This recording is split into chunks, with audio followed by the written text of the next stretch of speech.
I already know that almost every RV manufacturer and every single RV dealership is going to be super pissed off at this video.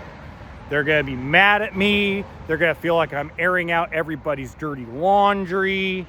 It's going to be a mess. And I know my phone's just going to blow up with negativity. But as usual, I feel like the juice is worth the squeeze. Welcome to HB RV Lifestyle, and today is your April 2026 RV industry update. Now, there's only one thing to talk about, but it's going to take some time to talk about it, so buckle your seatbelts. It's going to be a little bit of a ride. And what we're going to talk about is sales, because there's not just propaganda pieces, but there's also a lot of overly positive breakdowns of the RV industry that is non-propaganda, that is not true. But the overly negative about, oh my God, they're not selling anything, lots are full, nobody has sold anything for weeks. I mean, that stuff's just not true. Except, well, let me show you. This is going to take a minute because we got to walk towards it, okay? So bear with me. And we're going to do a podcast episode about this because there is a moment where we do need to talk about this. But this is called stick and tin.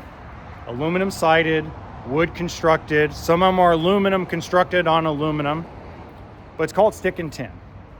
Now, Coleman is the most popular because of the $12.99 price on something that's small. But sales in stick and tin are down severely.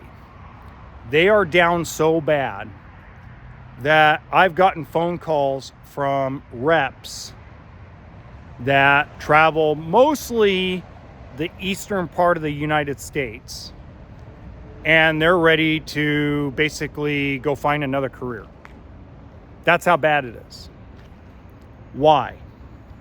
Well, for whatever reason, and I'm not sure what it is yet, people prefer to buy something used that's smooth-sided or fiberglass out of some kind of sense that this is a better quality unit than stick and tin. Now, while they are partially correct, there's missing a lot of context. Stick and tin was meant to be an entry-level unit. So your Wildwoods, your Salems, hold on, I'm trying to move my coffee and I'm thinking I'm gonna break my cup. No! Okay, I didn't break my cup. Oh, thank God. Oh. Whew. That would have been a disaster. Okay, so stick and tin was meant to be an entry-level type travel trailer. It was an introduction to the RV industry, the RV world. A lot of families bought them. Now, you could tell me, oh, it's the economy. It's the economy. It's not the economy, guys. The economy does not affect the RV industry like it affects other businesses because the target audience is small.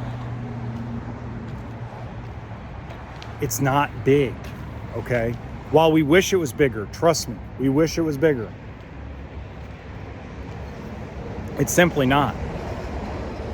Okay, so what we're gonna see more than likely, if things don't, how do I put this? If we don't, as a community, get this right, and I'm gonna talk more about this in the podcast, then we're gonna see a lot of brands go out of business. Now, like, oh yeah, that'd be great. Oh yeah. Let's close everything down. Fuck them. Let's close everything down. They're all a bunch of idiots anyway. Let them be unemployed. Let them sit at home and have their family starve and not be able to pay their mortgage. I mean, a lot of you are like that. I've seen in the comments section on TikTok. I've seen in the comments section on YouTube. I've gotten emails about it. You guys would rather see people in Indiana starve to death than to have RVs built. Don't know why. I don't know why a lot of you feel that way, but it is what it is, right? But the reality is that we will lose brands like Springdale and Hideout if the perception doesn't change. And the perception changing is not the RV factory. See, that's what people misunderstand. This is an entry-level trailer. This is for a family or a couple that are introducing themselves to the RV lifestyle. So let me give you an example, okay? And I'm sorry about the traffic noise. But let me give you guys a quick example of this. And we're going to talk more about other stuff that's not selling, so bear with me on this, okay? Because there's other stuff not selling. All right. So we're going to go to this bigger Evo. Now, the Evo is the same thing as a Wildwood or a Salem, okay?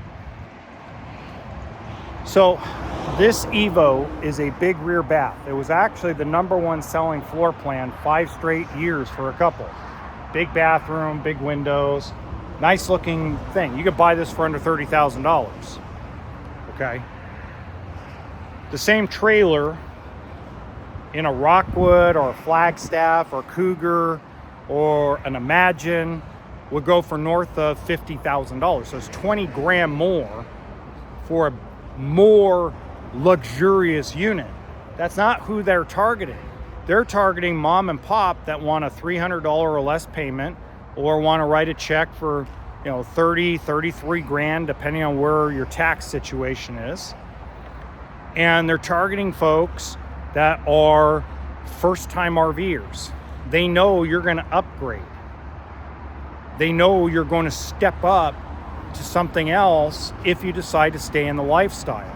It's very rare that someone stays in a stick and tin product for 20 years. It's very rare. It's very rare for someone to stick in that type of unit for more than 4 years. Why? Because it's an entry-level price point and it's an entry-level product. It basically says, hey, it's a cheap way of going out 3 to 5 times a year and saying, hey, do I like this? Is it for me? It's the same thing as buying a used one, right? So it's the same concept. The difference is when you step up to something like a Jayco Eagle, you're stepping up to a price point that is north of 50 grand brand new. And a lot of people don't want to spend that, so they do look for something used, something they spend like 27, 28 grand on, okay? But this is the next step up from that actual stick and tin product. So that perception needs to change. I know I bash Coleman. I bash Coleman because I'm sick and tired of hearing about everybody talk about freight and prep. Because I'm tired of Camping World not changing their ways. But it is what it is. We can't stop what Camping World is going to do. It's the way they do things. It's the way they're always going to do things with that little 1299 trailer. Okay? But at the end of the day, we just have to understand what it really is. Okay. Now, what is selling really good is expensive truck campers. What is selling really good is used big fifth wheels. But big, expensive fifth wheels, brand new, are not selling, and neither are van motorhomes. Now, Class A gas is doing okay. Class C's are doing okay. Used and new, they're doing okay. They're not lighting the world on fire, but they're doing okay. So your more traditional RVs are the ones that are actually selling. Your smaller travel trailers, your teardrops, your small Class A gas, your 30 to 35 foot motorhome, your 25 to 32 foot Class C. Those are what's really like on fire and selling. The other niche stuff everybody wants to look at, but well, it's a little I don't really want to spend $250,000 on a van. I don't want to spend like $60,000 on an off-road, teardrop. I mean, there's a lot of that. Folks are like, that was cool during COVID, but let's come back down to earth. We're not going to go in the backwoods swamp of Louisiana. No offense to Louisiana. I love Louisiana. LSU, go Tigers. So, yeah, we just need to stop the perceptions, right? Now, real quick tidbit. RV prices are not crashing.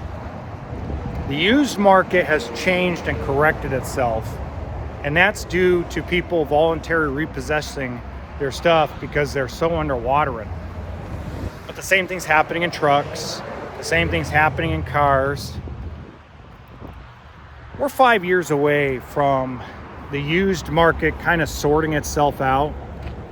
And that, I mean, let's face it, that's okay, because there's still a lot of people out there buying used, which is a really positive sign.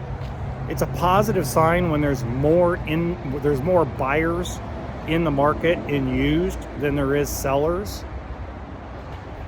But it's nice that the buyers are not jumping at the first thing, and it's helping us price units properly. Now, that's all I have for today, because I have a Cirrus camper coming in. Nice used piece I'm gonna sell for like 19 grand. On the back of a Ford. Ugh. Yeah, all you Ford guys can go and jump down my throat for that. I'm a Chevy guy. You know what they say about loads and Ford, right? If you know, you know. Now in the top right hand corner of this video, I'm actually gonna put a playlist for all the finance videos on how RV financing works. Bad credit, fair credit, self-employed, the whole 9 yards. So if you want to check that out, and just remember that until next time, RV always stands for toolkit, sense of humor.